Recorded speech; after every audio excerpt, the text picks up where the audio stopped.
দুপুরের শুভেচ্ছা জানাই। আজকে আমি রান্না করেছি, এই তো পোলাও করেছি,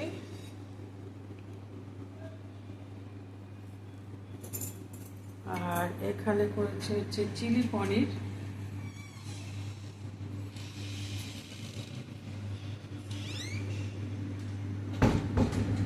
এটা হচ্ছে পাবদা মাছ ভেজে রেখে দিয়েছি।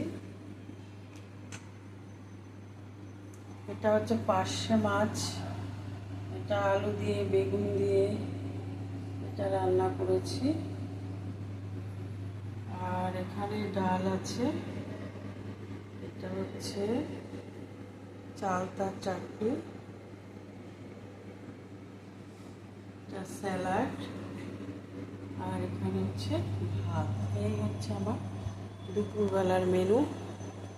তোমরা সবাই ভালো থেকো, শুভ কামনা রইল। Thank you.